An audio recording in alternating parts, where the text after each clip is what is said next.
Debat Capres telah usai. Banyak kejutan yang panaskan situasi. Aksi saling serang, menguliti, membuka buku lama terjadi.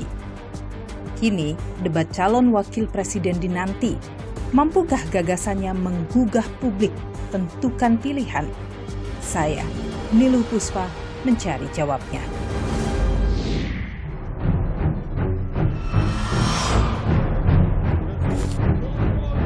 Mas Anies. Harap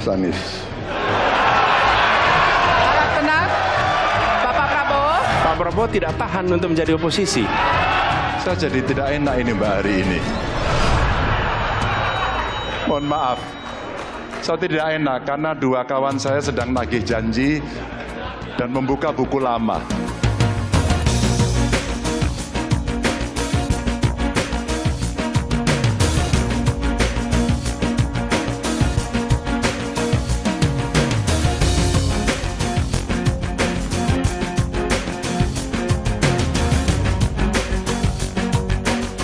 Apakah di debat kemarin itu cawapres turut diperbincangkan juga? Kalau kita lihat dari 3 cawapres yang paling populer yang banyak sering muncul itu hanya satu, Gibran saja. Apa yang membuat Gibran yang diperbincangkan? Nah, Gibran itu ketika dia itu memberikan semangat tuh berdiri. Itu sentimennya positif atau negatif? Kalau Anda memprediksi debat cawapres akan memiliki excitement yang sama dari masyarakat? Saya pikir iya, bahkan mungkin lebih ya. Apakah debat cawapres itu nanti akan bisa memengaruhi elektabilitas paslon?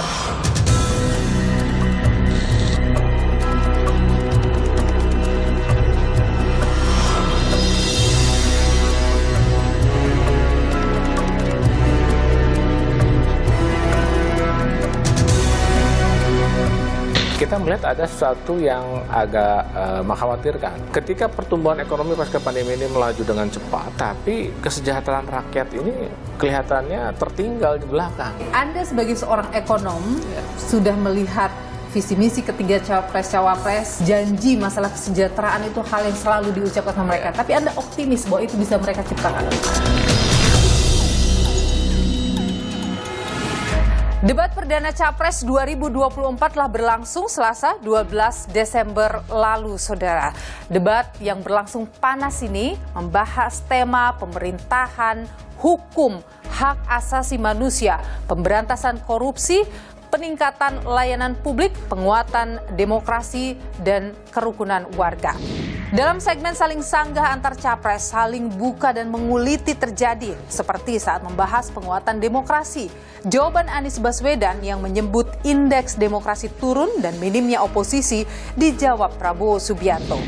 Mas Anies mengeluh tentang demokrasi ini dan itu dan ini. Mas Anies dipilih jadi gubernur DKI menghadapi pemerintah yang berkuasa. Saya yang mengusung Bapak.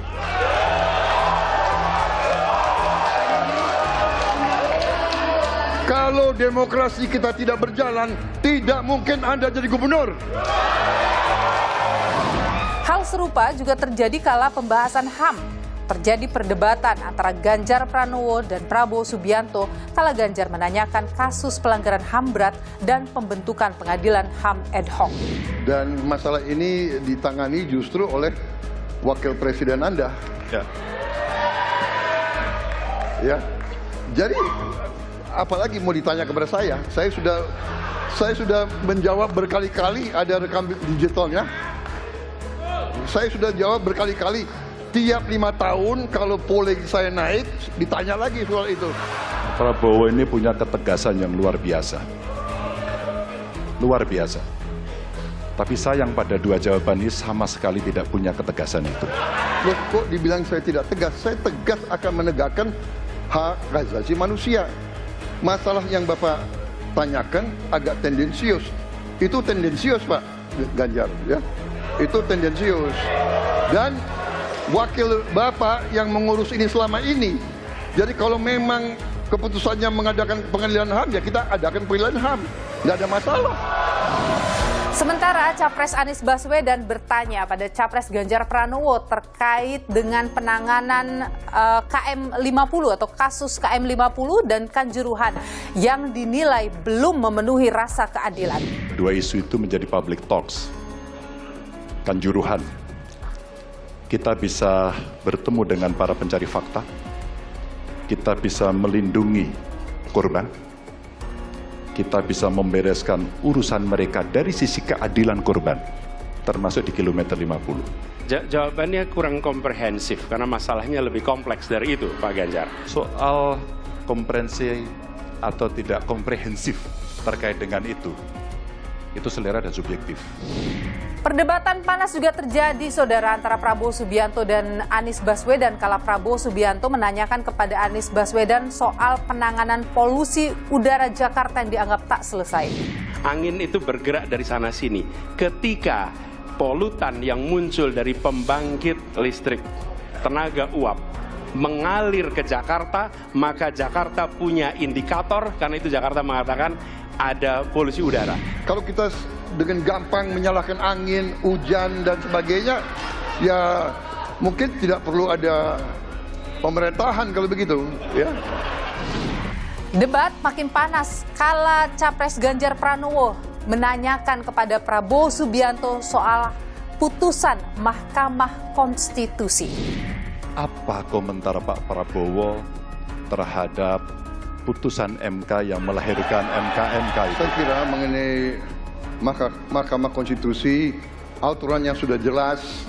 Kita juga bukan anak kecil, rakyat kita juga pandai, rakyat kita lihat, rakyat kita tahu.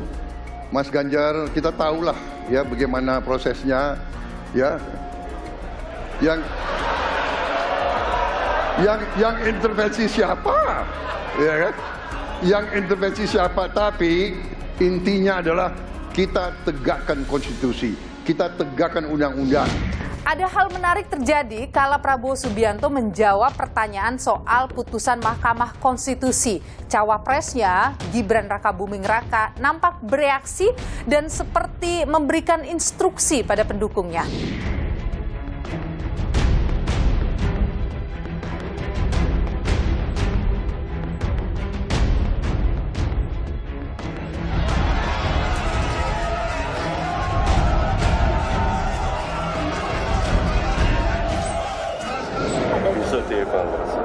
Kira-kira ada dugaan kalau besok dievaluasi. Kalau misalnya ada kompromi. Saya nggak mau berandai-andai. Debat Capres sudah selesai, saudara. Namun sejumlah pihak menilai debat tersebut terkesan nanggung. Ada yang tidak tuntas. Saya kira soal waktu yang mesti diberikan lebih banyak kepada masing-masing calon ya untuk mengekspos semua pertanyaan dan jawaban-jawaban yang belum tuntas. Karena bagi saya ada pertanyaan yang nggak tuntas, Mbak. Misalnya terkait dengan bagaimana terkait dengan putusan MK-MK. Ini kan perdebatan-perdebatan yang menurut saya cukup substantif, baik dari segi etik ataupun dari segi hukum. Cuman karena perdebatannya 3-4 menit, jadi tidak tuntas dan tidak kelima. Termasuk soal misalnya terkait dengan pelanggaran dan isu HAM masa lalu yang selalu dikaitkan dengan Pak Prabowo Subianto itu kan juga tidak tuntas.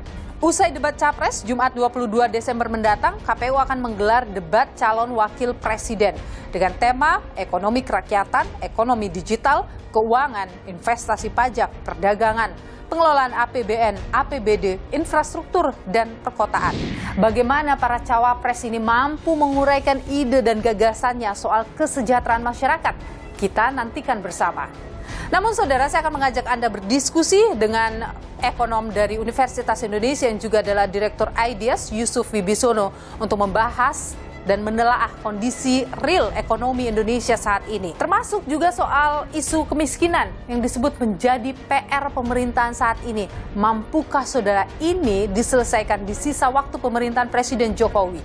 Tapi sebelumnya saya akan bertemu dengan pengamat media sosial yang juga adalah founder dari Drone Emprit dan Kernels Indonesia, Ismail Fahmi, saudara, untuk melihat bagaimana reaksi publik utamanya di media sosial pasca debat yang berlangsung 12 Desember lalu. Dan adakah excitement yang sama dari masyarakat untuk menantikan debat Cawapres nantinya?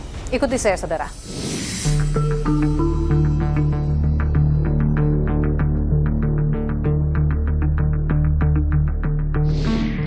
Saudara, debat pertama calon presiden ramai jadi perbincangan publik di media sosial. Tapi sentimennya terhadap para capres-cawapres ini bagaimana? Kita perbincangan hal ini bersama saya sudah hadir Ismail Fahmi, pendiri Dulur Emprit dan Media Kernels Indonesia. Terima kasih Pak Ismail sudah bersama Nilu, sehat selalu. Alhamdulillah, terima kasih. Jadi Pak Ismail kemarin menyaksikan debat itu? Iya, saya menyaksikan itu. Menurut Anda itu bagaimana? Awalnya saya pikir KPU tidak bisa menampilkan debat yang menarik, ternyata bisa. Gitu. Jadi itu menarik satu, buat Anda kemarin. Ya, Okay. Bagaimanapun itu lumayan lah. Gitu. Oke. Tapi secara di publik ini menangkap debat itu bagaimana respon mereka? Ada volume percakapan yang meningkat sangat besar. Sangat besar. Pada saat itu, yaitu hari-hari biasa itu seperti ini. Nah, pada saat debat meningkat sangat besar, habis itu memang turun, tapi jauh lebih tinggi daripada sebelumnya. Kita boleh breakdown nggak sih melihat bagaimana bisa. sentimennya di publik? Mungkin ada data-data yang Anda miliki. Ini data pasca debat ya.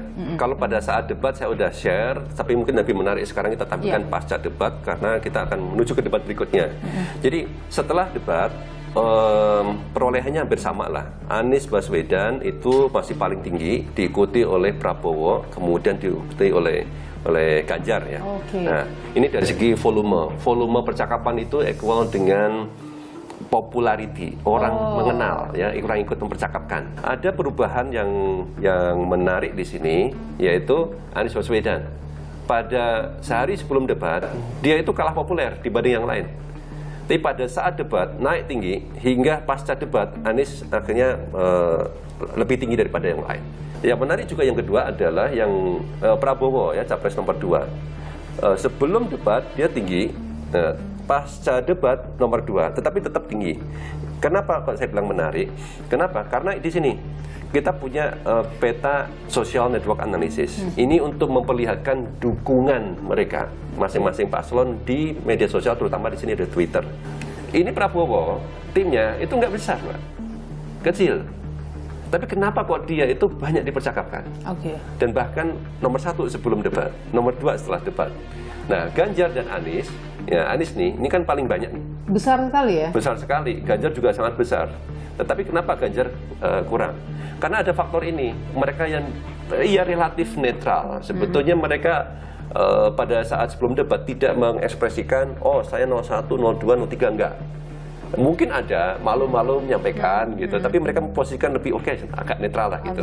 Dan mereka ini banyak mempercakapkan. Kebetulan pada saat debat dan pascanya itu Anies dan Prabowo. Nah ini kelihatan nih, yang warna orange nih, ini bercakap tentang Prabowo, yang warna biru bercakap tentang Anies. Tapi sedikit mereka bercakap tentang Ganjar. Jadi meskipun Prabowo itu tidak banyak pendukungnya di Twitter, tapi hampir netizen itu banyak membahas dia, sehingga volumenya tinggi. Tapi bisa kita lihat tidak apa yang diberbicarakan orang ini, apakah positif atau negatif ke mereka? Ya, bisa. Nah, kita lihat pasca debat, Anies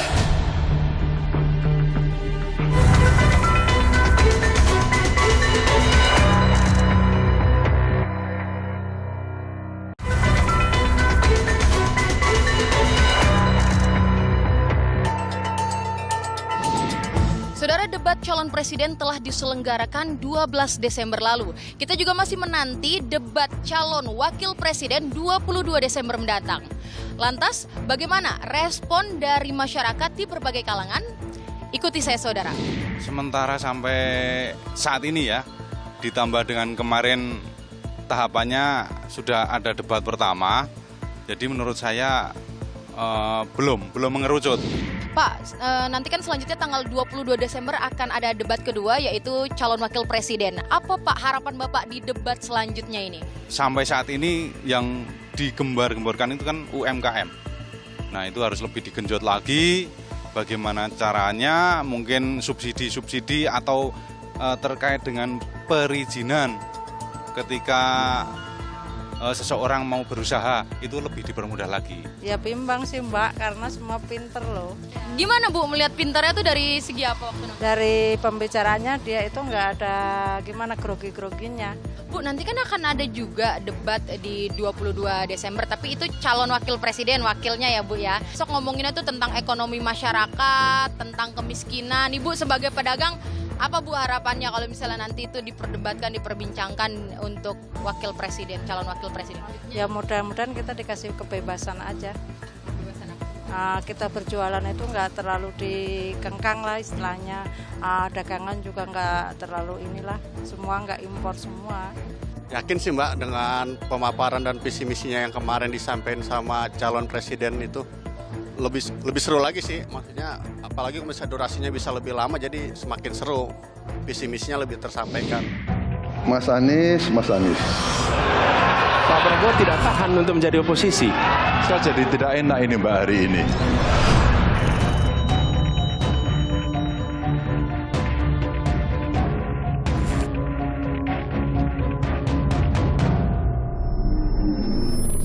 Oke, tapi bisa kita lihat tidak apa yang diberbicarakan orang ini, apakah positif atau negatif ke mereka? Ya, bisa. Nah, kita lihat pasca debat, Anies yang paling kiri 64% disukainya, ya, Prabowo disukainya hanya 39%. Tapi negatifnya paling tinggi 52%. Ya.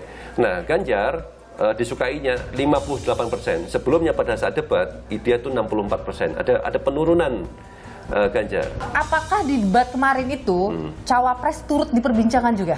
Ya ada, kalau kita lihat dari 3 cawapres yang paling populer yang banyak sering muncul itu hanya satu, Gibran saja. Hanya Gibran saja? Hanya Gibran. Caimin kok saya nggak lihat ya itu muncul.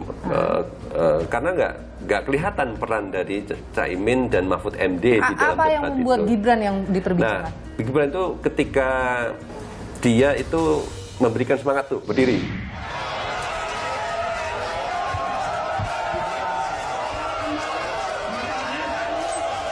Oke. Dan itu sentimennya positif atau negatif?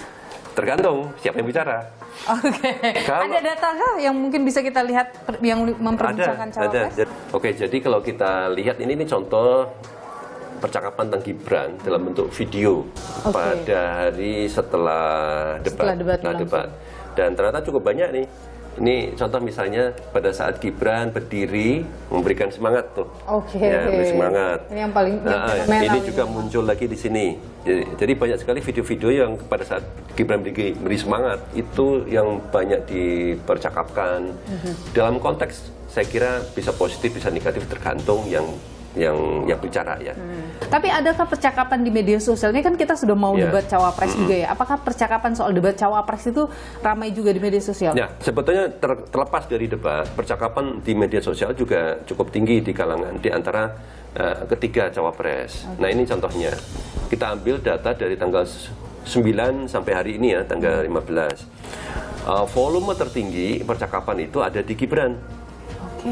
Dalam berapa hari ya, katakan seminggu terakhir Gibran 304.000 sendiri, disusul oleh Caimin 97.000, jauh sekali.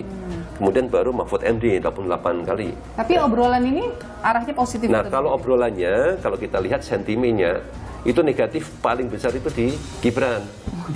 Gibran dapat 33% ya, atau 34% ini negatif. Ya. Sementara negatifnya Caimin sama Mahfud MD rata-rata ya 23% dan 25%. Hampir sama keduanya hampir sama, tapi lebih kecil gitu. Tetapi yang ngomongin kan nggak banyak ini. Jadi potensi itu orang berbeda ya dengan Gibran. Kemudian secara positif Caimin sama Mahfud MD hampir sama, 64% sama 65%. Positifnya Gibran hanya 56%, sedikit. Tapi kalau kita bicara mau debat cawapres, apakah ada antusiasme yang sama ketika orang mau membicarakan debat capres itu? Iya, bahkan di awal-awal sebelum debat capres, orang itu lebih kayaknya nunggu-nunggu debat cawapres deh. Ya karena kan performan Anies, Prabowo sama Ganjar orang udah paling nggak tahu lah, nggak sering. Tapi yang belum mereka tahu adalah yang selama ini nggak sering muncul itu kan Gibran misalnya. Dan menurut Anda ketiga cawapres ini ditunggu gagasannya oleh orang-orang? Pada saat debat cawapres nanti ada dua, saya kira. Performan dari Gibran selama ini tetap ya masih Gibran yang menjadi pembicaraan. Ya, dipertanya. Tapi kemudian yang kedua adalah apa yang gagasan yang disampaikan. Gitu. Ada tantangan besar saya kira ini yang perlu disiapkan. Itu Caimin sama Mahfud MD. Mereka kan bukan orang muda. Topik ini topik anak muda. Gibran sendiri udah anak muda. Tapi lebih senior, mereka mungkin lebih berpengalaman. Tapi makanya bagaimana dia membuat program-program yang pas dan kena anak muda. Program-program yang kena, yang benar-benar memahami anak muda. Pak Ismail Fahmi, terima kasih sudah berbagi pandangan di Nilu. Sehat selalu. Sama-sama, Mbak Nilo. Ya.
Saudara, debat Cawapres 22 Desember mendatang akan membahas masalah ekonomi kerakyatan. Tapi sebenarnya seperti apa kondisi real ekonomi Indonesia saat ini? Dan apakah visi misi dari pasangan calon presiden calon wakil presiden ini sudah menghadirkan harapan akan solusi yang konkret soal ekonomi Indonesia? Kita perbincangkan hal ini, saudara. Bersama saya sudah hadir ekonom dari Universitas Indonesia, Yusuf Wibisono, yang juga adalah direktur dari IDS. Terima kasih Pak Yusuf sudah bersama Nilu. Sehat selalu. Sama-sama Mbak Nilo. Sehat ya. Pak Yusuf, kalau kita bicara soal masalah ekonomi, Anda mungkin sudah membaca visi misi dari ketiga calon presiden wakil presiden kita ya. Apa yang Anda tangkap? Secara umum Mbak ya, ini belum ada terobosan ide gagasan yang besar gitu ya, ada narasi besar untuk mengangkat kesejahteraan rakyat gitu. Dari pasangan capres yang ada ya, setidaknya memang ya, ini dari 02, pasangan 02 dan 03 itu terlihat masih sangat ingin melanjutkan pemerintahan yang sekarang begitu. Sedangkan pasangan 01 yang ingin menunjukkan diri lebih berbeda, ingin membawa ada perubahan. Namun walaupun ide gagasannya cukup menarik ya, tetapi tidak mampu menjelaskan bagaimana cara dia meraih itu dengan cepat dan tepat begitu ya. Nah, jadi kita secara umum sebenarnya masih belum puas melihat visi misi tersebut ya, masih agak gamang kita melihat. Tapi kalau kita bicara Pak Yusuf soal ekonomi Indonesia secara real, kita lihat data BPS misalnya yang menunjukkan kalau pertumbuhan ekonomi kita di angka 4% ya, di bulan 3 tahun ini ya. Itu kondisi yang positif menurut Anda atau bagaimana?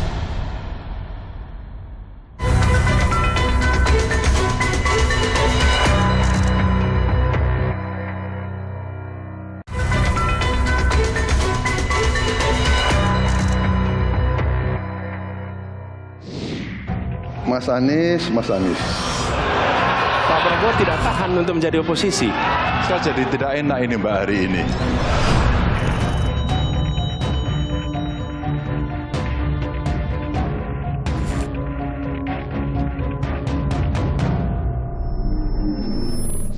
Tapi kalau kita bicara Pak Yusuf soal ekonomi Indonesia secara real, kita lihat data BPS misalnya yang menunjukkan kalau pertumbuhan ekonomi kita di angka 4% ya, di bulan 3 tahun ini ya.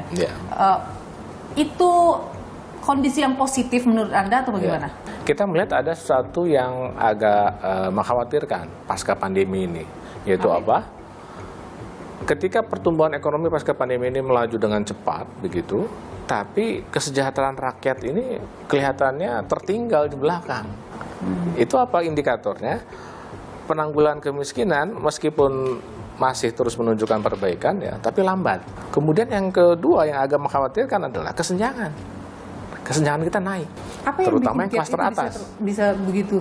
Nah, kita melihat pola pemulihan ekonomi kita itu sangat didrive, sangat didorong oleh sektor-sektor tertentu saja. Misalnya? Dan sektor-sektor tertentu ini menguntungkan kelas atas. Misalnya Gitu. apa itu, Pak? Misalnya adalah komoditas meningkat ya, tambang, batu bara, sawit, begitu ya. Nah, ini kelas-kelas oligarki penguasa sektor sawit dan batu bara kita melonjak kekayaannya. Kemudian yang kedua juga pulihnya sektor keuangan. Sektor keuangan cepat pulih. Kemudian yang ketiga sektor yang cepat pulih itu juga transportasi, akomodasi pariwisata. Nah ini lagi-lagi juga nggak banyak melibatkan kelas bawah begitu. Jadi begitu pemulihan kita berjalan cepat sampai 5% gitu, tapi yang sebagian besar masyarakat itu ketinggalan sebenarnya. Ini juga menjelaskan mengapa kok pemerintah itu sangat gencar sekali mengeluarkan bansos. Untuk apa itu? Menguatkan daya beli rakyat. Itu solusi yang jitu? Jangka pendek ya. Jangka pendek saja? Jangka pendek saja. Angka kemiskinan kita sebenarnya seperti apa sih? Angka kemiskinan kita pasca pandemi ini sudah turun ya Mbak ya, sudah balik ke level sebelum pandemi. Sebelum pandemi kan kita sudah di bawah 1 digit ya, di kisaran 9, sekian persen. Nah ini sekarang terakhir udah di kisaran 9,36% kalau saya nggak salah ya. Tapi ini kan angka resmi dari BPS Mbak ya. Faktanya adalah kemiskinan kita itu adalah di kisaran sekitar 40% kelas terbawah. Indikatornya apa? Jadi indikatornya yang paling jelas adalah jumlah penerima bansos. Kalau kita misalnya melihat gini Mbak Nilo ya, PKH ya, program Keluarga Harapan itu tahun 2015 itu baru 3,5 juta jumlah penerimanya. Di 2018 itu sudah 10 juta. Naik. Kita kan melihat secara umum, wah ini pemerintah berarti komitmen menanggulangi kemiskinannya tinggi berarti gitu ya. Tapi kalau kita lihat lebih dalam sebenarnya ini jangan-jangan merupakan upaya untuk menutupi kelemahan pemerintah dalam menciptakan lapangan pekerjaan yang berkualitas secara luas dan lemahnya komitmen untuk pemberdayaan ekonomi masyarakat kecil, UMKM gitu. Buktinya begini, kalau pemberdayaan ekonomi rakyat itu berjalan dengan baik, UMKM, dan juga penciptaan lapangan kerja secara luas itu terjadi, rakyat ini sudah kuat harusnya daya belinya. Nggak perlu lagi bansos. Jadi Anda menganggap pemerintahan Pak Jokowi ini masih lemah dalam hal tadi? Saya menangkapnya demikian. Pemerintah Pak Jokowi ini resep utamanya dua kalau kita melihat. Pertama, Undang-Undang Cipta Kerja, Omnibus Law. Kemudian yang kedua adalah hilirisasi tambang. Omnibus Law ini kalau kita melihat ya, fokus utamanya adalah di memfasilitasi investor untuk tenaga kerja yang murah dan mudah direkrut. Kemudian yang kedua, memudahkan pengadaan lahan, gitu. Dua kombinasi ini menghasilkan masuknya investor ke industri-industri yang lebih banyak ke padat modal. Kalau kita melihat, sedangkan yang industri yang padat karya yang masuk ke industri pengolahan masih tetap lemah. Yang paling dibutuhkan untuk kemudian di masalah itu apa? Solusi seharusnya paling jitu. Kita seharusnya tidak boleh terus-terusan bergantung kepada bansos. Ini bansos kita kebijakan menurut saya salah arah begitu. Ketika bansos kita perkuat ya, itu bahkan sebelum krisis. Kalau krisis wajar gitu ya, semua butuh bantuan. Tapi ketika krisis belum ada krisis ya, dan sekarang krisis sudah selesai, ini masih terus gitu ya, mungkin ada yang salah dengan kita. Nah jadi ke depan kita harus membuat kesejahteraan rakyat ini lebih substantif. Lewat mana? Yang pertama adalah pemberdayaan ekonomi rakyat UMKM. Di mana ini? Satu adalah sektor pertanian. Pertanian pangan, peternakan, perikanan. Jadi Anda sebagai seorang ekonom sudah melihat visi misi ketiga capres-cawapres, sudah melihat juga bagaimana mereka selama ini, apa yang mereka sampaikan ke publik, janji masalah kesejahteraan itu hal yang selalu diucapkan sama mereka. Tapi Anda optimis bahwa itu bisa mereka ciptakan? Jujur kita harus melihat ini agak mengkhawatirkan, Pak ya. Paling tidak dari visi misi nih baru ya kita melihat belum ada satu hal yang benar-benar sebuah narasi besar yang kuat yang bisa kita melihat di situ ada harapan perubahan yang signifikan gitu ya. Nah sekarang yang kita melihat memang wacana yang lebih kuat dari tiga ini kan, dua pasang capres kita ini kan sangat kuat narasi melanjutkan pemerintahan yang sekarang, program-programnya. Nah ini kita berharap tolong jangan terlalu program yang sekarang sebagai sebuah yang harus benar-benar dilanjutkan. Kalau memang harus dirubah saja. Tidak bisa hanya sekedar melanjutkan. Tidak bisa, harus ada perbaikan. Begitu. Melanjutkan oke lah, tapi harus ada perbaikan dong. Dan itu harus diakui secara gentle oleh angka-angka kita berbicara demikian masalahnya. Begitu sampai saat ini. Kita tentu menantikan nanti ya uraian konkret mereka, mudah-mudahan saja disampaikan pada saat debat cawapres nanti. Mudah-mudahan, Mbak ya. Saya yakin Anda semangat untuk menunggu ini uraian dari mereka ini. Kita tunggu sama-sama. Pak Yusuf Wibisono, pakar ekonomi dari Universitas Indonesia yang juga dan Direktur IDEAS. Terima kasih sudah berbagi pandangan di Nilu. Sama-sama. Pak Yusuf. Sama-sama Nilo. Apakah kalau menurut Anda debat cawapres itu nanti akan bisa memengaruhi elektabilitas paslon?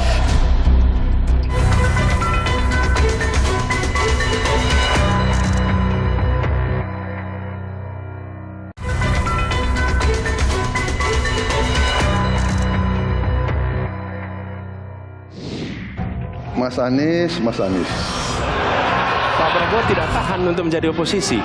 Saya jadi tidak enak ini Mbak hari ini.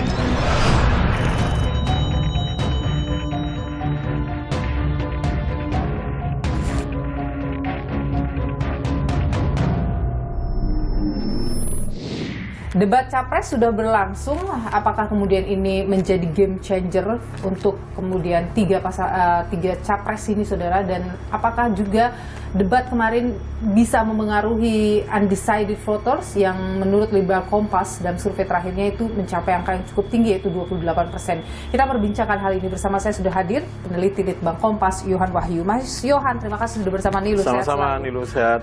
Mas Yohan, cukup excited melihat debat kemarin? Iya, debat kemarin itu kan kalau kita bandingin dengan debat 2019 ya, jadi kader debatnya kelihatan gitu ya, saling menyerang, kemudian juga menyerang balik gitu ya, dalam konteks yang positif tentunya ya. Ketika ditanya satu isu, yang ditanya juga menjawab isu, kemudian melempar isu yang lain. Artinya kita disuguhi kualitas debat yang relatif lebih mengenah gitu ya. Orang kemudian meskipun mungkin banyak orang ekspektasinya tidak terpenuhi dengan debat pertama calon presiden dengan tema demokrasi HAM itu. Karena misalnya ada beberapa calon yang merasa main aman gitu ya, tidak kemudian eksplorasi lebih jauh tentang isu. Kayak saya melihatnya misalnya kalau dari diksi Kompas respon kita kan melakukan uji responden di jajak pendapat pada saat malam hari itu, misalnya dari sisi itu Pak Ganjar yang relatif dinilai relatif main aman gitu ya.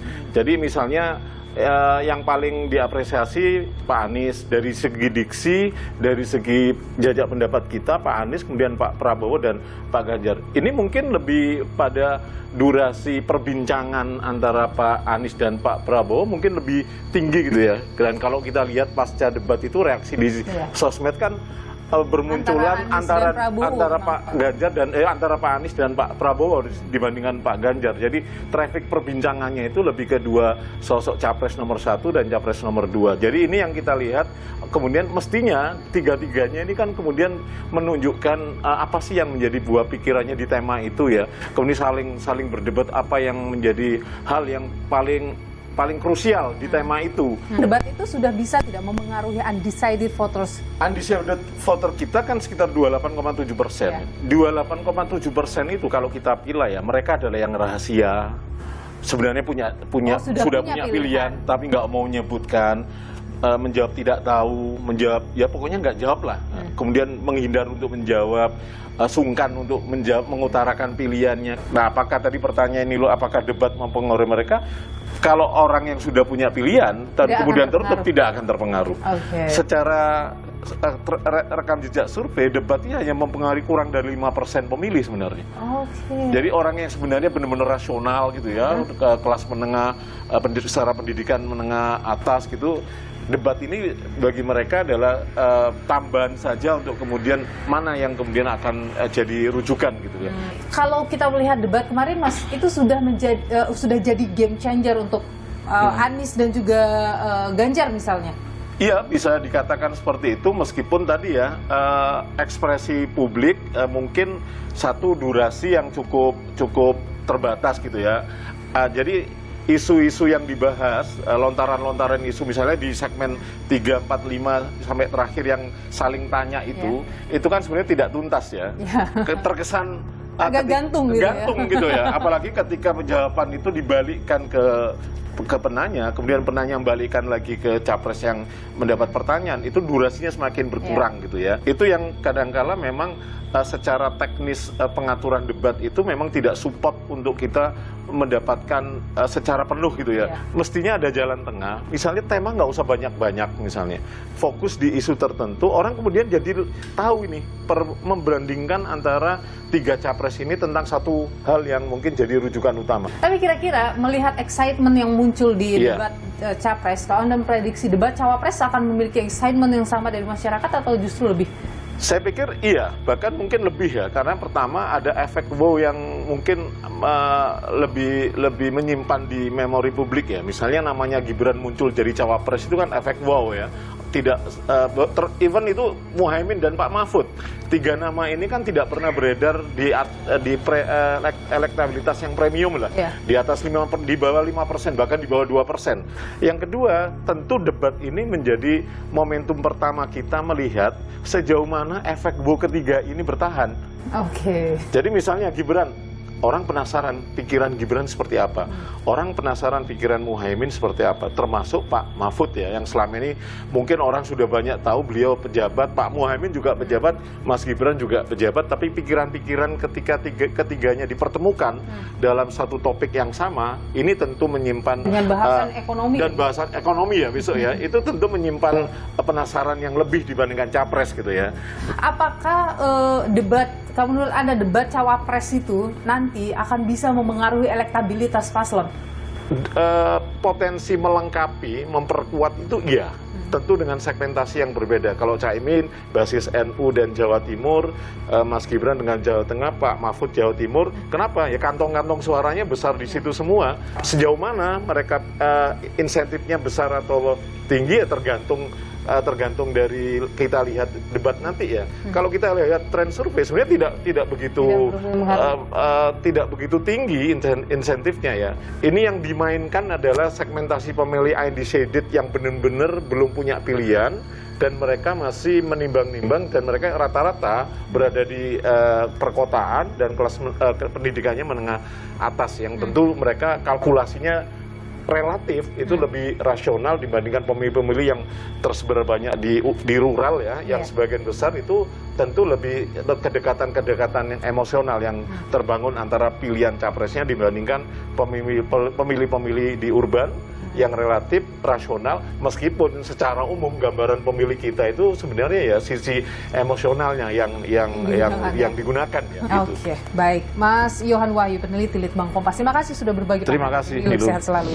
Debat cawapres juga menjadi hal yang dinanti-nantikan oleh publik. Bagaimana rekam jejak dari ketiga calon wakil presiden ini, saudara? Berikut kami hadirkan rangkumannya untuk Anda.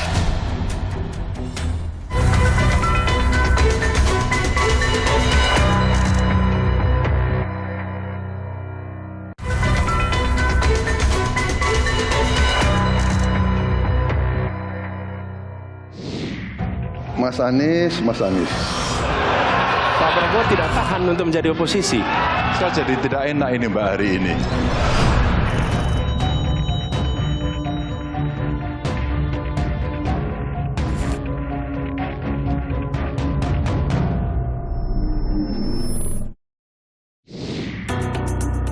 Debat perdana Pilpres 2024 meninggalkan sejumlah catatan. Selain saling serang dan sindir antar capres, debat pertama ini dinilai sejumlah pakar belum menyentuh pokok program yang diusung masing-masing capres. Kini publik menanti debat kedua yang akan menjadi panggung calon wakil presiden. Jumat 22 Desember, Muhaimin Iskandar, Gibran Rakabuming Raka, dan Mahfud MD siap adu gagasan dan ide soal ekonomi kerakyatan dan ekonomi digital, keuangan, investasi pajak, perdagangan, pengelolaan APBN APBD, infrastruktur, dan perkotaan. Cawapres nomor urut 1 Muhaimin Iskandar atau akrab disapa Gus Imin lahir di Jombang 24 September 1966. Gus Imin meraih gelar sarjana ilmu politik di Universitas Gadjah Mada Yogyakarta. Kemudian meraih gelar magister komunikasi di Universitas Indonesia tahun 2001 dan terakhir meraih gelar doktor di Universitas Airlangga Surabaya tahun 2018.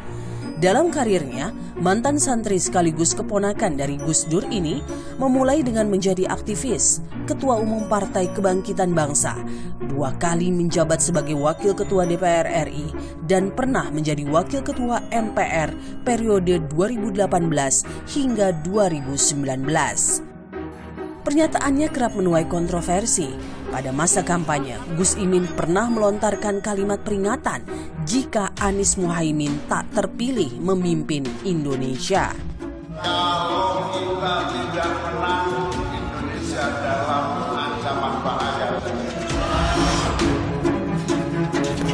Cawapres nomor urut 2, Gibran Rakabuming Raka, kelahiran Surakarta 1 Oktober 1987, merupakan putra sulung dari Presiden Joko Widodo. Sejak kecil, Gibran menetap di Solo. Setelah tamat SMP, ia melanjutkan sekolah di Singapura hingga lulus dari Management Development Institute of Singapore pada 2007. Gibran lalu melanjutkan studinya ke program InSearch di University of Technology Sydney, Australia, dan lulus pada tahun 2010. Putra sulung Presiden Jokowi ini kemudian dikenal sebagai pebisnis kuliner dan berhasil terpilih menjadi wali kota Solo periode 2021 hingga 2024 setelah diusung PDI Perjuangan.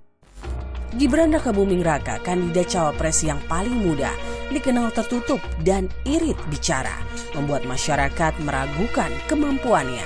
Terlebih kala ia melakukan kesalahan penyebutan asam folat menjadi asam sulfat untuk ibu hamil. Gibran lantas menjadi bulan-bulanan warganet. Sikap atraktifnya pada debat perdana lalu pun menyita perhatian publik hingga KPU memberi teguran pada dirinya karena dianggap melanggar tata tertib debat. Semua teguran pula evaluasi kami terima. Saya mohon maaf sebelumnya. Cawapres nomor urut 3 Mahfud MD lahir di Madura 13 Mei 1957. Mahfud meraih gelar sarjana hukum tata negara di Universitas Islam Indonesia, Yogyakarta. Lalu menyelesaikan studi magister ilmu politik di Universitas Gadjah Mada Yogyakarta tahun 1988. Terakhir meraih gelar doktoral ilmu hukum tata negara di Universitas Gadjah Mada. Jejak karirnya dalam bidang pemerintahan dan perpolitikan tanah air terbilang mumpuni. Tahun 1999, Mahfud menjabat sebagai Deputi Menteri Hukum dan HAM. Setahun kemudian, Mahfud menduduki jabatan sebagai Menteri Pertahanan hingga 2001. Lepas menjadi Menhan, Mahfud berkarir dalam dunia pendidikan sebagai Rektor Universitas Islam Kadiri tahun 2003 hingga 2006. Selain itu, Mahfud pernah menjadi anggota Komisi 3 DPR RI hingga mengepalai Mahkamah Konstitusi pada periode 2008 hingga 2013 dan kini menjadi Menko Polhukam periode 2019-2024. Mahfud pun sempat menuai kontroversi saat kampanye. Mahfud dilaporkan ke Bawaslu akibat berpose 3 jari dengan karyawan BUMN. Hal ini dianggap melanggar peraturan sosialisasi dan kampanye. Namun Ketua Tim Pemenangan Ganjar Mahfud menanggapi santai permasalahan pose foto ini. Udahlah, yuk kita lakukan suatu proses demokrasi yang asik. Lantas bagaimana kesiapan para cawapres menghadapi debat nanti? Bukan siap, tapi kira-kira kita lebih ingin mengeksplor seluruh gagasan-gagasan yang sudah kita siapkan. Udah simulasi juga. Ya. Nanti ada. Saya kan udah 30 tahun jadi dosen, sudah biasa berdebat lah, nggak usah persiapan. Apakah debat Capres-Cawapres yang masih tersisa 4 kesempatan akan berpengaruh terhadap elektabilitas paslon, khususnya menggait pemilih bimbang tentukan pilihan? Layak dinanti.